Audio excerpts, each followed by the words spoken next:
Hey, it's Mark Alexander with Benchmark Mortgage. Just wanted to shoot over a quick video. I've had a lot of questions with clients asking if home prices are going to come down. So I decided to title this video, Will Home Prices Come Down? And I really wanted to give you guys some real data behind this so that way you can make an educated thought process of what's going on in the housing market and the mortgage market. I'd love to just take this magic 8-ball, shake it up, ask it, will home prices go up or down? And see if it says yes or no, right? Like that'd be much easier. But unfortunately, we can't do that. We can't build a great logical opinion on that based off data. So wanted to share some slides with you today. Basically, what you're seeing on the screen here is a screenshot of the United States housing inventory. And what you're seeing on here is that we have 1/4 the amount of inventory today than we did back in the 07-08 housing crisis or housing bubble. We're also still about 1/2 of where the average is over the last 4 to 5 decades, right? So we have this inventory shortage. This is one reason that home prices are staying stable, or we're still seeing modest appreciation even in 2023 in this higher rate environment. The other thing where I'm kind of going with my personal opinion here, where I don't really see home prices falling, or at least not back like in the level of 08, 07 or 08, is that we have the largest population in their peak home buying years, which is Millennials and Gen Z. Over the next 5 to 10 years, we're going to have a lot of home buyers coming in that are renting right now. They want to become a homeowner. And statistically right now, 43% of the home buying population in America is first-time home buyers right now. So it's a big stat. We have a lot of demand coming in over these next 5 to 10 years as Gen Z millennials go into their first home purchase. On the other side of the fence is for the homeowners that did buy and that own homes right now. If you look at the data right now, 82% of mortgages in the United States are under a 5% rate. So think about that. That's 4 out of 5 homeowners are at a 1, 2, 3, or 4% interest rate right now on their mortgage. And a lot of those are fixed rate mortgages. So we're in a very secure debt position.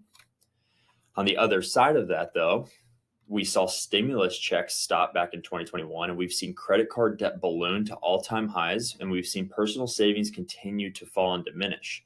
So we have a lot of house-rich Americans right now with a lot of equity, but they also have debt. And so their strategy and solution around this as well, whole different video to talk about, but I just wanted to give you guys kind of an idea of where we're at right now in the economy and in the housing market. When we look at Americans' equity, though, we have 67% of homeowners that have at least 50% equity in their home or completely paid off. It's a huge stat. So 2 out of 3 Americans right now are over a 50% equity position or completely free and clear on their home. So again, back in 07, 08, you had all these bad mortgages coming into play. We had a lot of new inventory on the market, and interest rates were fluctuating up and down. And basically people were foreclosing their homes. Whereas today we have massive equity. We have really safe and underwritten mortgages that are under 5% interest rate right now. And really homeowners are kind of, have shackles on, and they're kind of tied to their home because they don't want to go out and sell their home and take out a higher rate, right? So when people say, well, is the housing market going to come down? I look at it as we have a lot of demand coming in with new home buyers. We have very little inventory, and we have really strong homeowners right now, which isn't going to generate a ton of foreclosures on the other end of that too. So I'm not so sure we're going to see this huge depreciation in housing. I think we're seeing a modest deceleration. We're seeing healthy appreciation moving forward, but I wouldn't necessarily say that waiting for the next few years to pass for home prices to drop 30% is going to happen just based off the data. Now, the last thing I wanted to give you is more of a wide view of if we go back over the last 82 years, all the way back to 1941, if we're thinking about this like a boxing match, right? The Mike Tyson, the Muhammad Ali is appreciation in the housing market. So if we look back all the way to 1942, 73 years, home prices have appreciated. 7 years they've depreciated, and 1 year they tied. So we look at this data, right? 5 out of those 7 years was during 07, 08, 09, 2010, and 2011. Those were the depreciating years. And then the 1990, 1991 was very little depreciation. So really, if you look back at time, over time, homes have always generally just appreciated over time with modest depreciation.